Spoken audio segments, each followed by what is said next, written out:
Hello everyone, this is Zisan and এখন আমরা আছি হচ্ছে বারোবাড়িয়ার Shaheed Ziaur Rahman gold cup tournament, যেটাতে আজকে অনুষ্ঠিত হচ্ছে ফাইনাল ম্যাচ এবং এটাতে অংশ নিয়েছে নড়াইল ভার্সেস দিনাজপুর। আজকের ম্যাচটা হতে চলেছে খুবই হাড্ডাহাড্ডি, যেখানের উভয় দলই খুবই ভালো খেলে।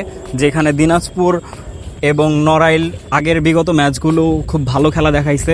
আমার আর ঢোকার শুরুতেই দেখতে পাইলাম অসংখ্য দর্শকের ভিড়, যেখানে বৃষ্টির মধ্যেও তারা পিছপা না হয়ে ধরেন ছাতা নিয়ে হইলেও খেলা দেখতেছে।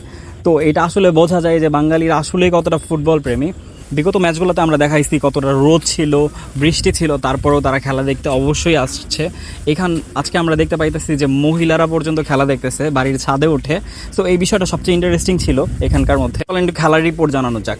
দুই দল প্রচুর ভালো খেলতেছে এবং শেষ পর্যন্ত পুরো ম্যাচ ধরে দুই দল কোনো গোল করতে পারে নাই। অবশেষে ট্রাই বেকারের মাধ্যমে ম্যাচটি সম্পন্ন করা হয়েছে এবং ট্রাই বেকারের রেজাল্ট ছিল 4-3, যেখানে দিনাজপুর 4 গোল দিয়ে বিজয় অর্জন করেছে এবং উক্ত খেলাটি দ্বারা তারা দর্শকের মনে বিশাল পরিমাণ জায়গা করে নিয়েছে দিনাজপুর।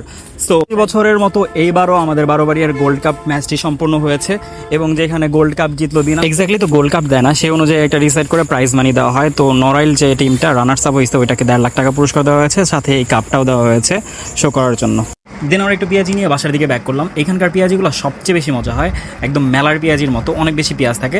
তো এখানে আসলে অবশ্যই পেঁয়াজিগুলো ট্রাই করবেন। তো দেখা হচ্ছে নতুন করে একটি ভিডিওতে। আল্লাহ হাফেজ।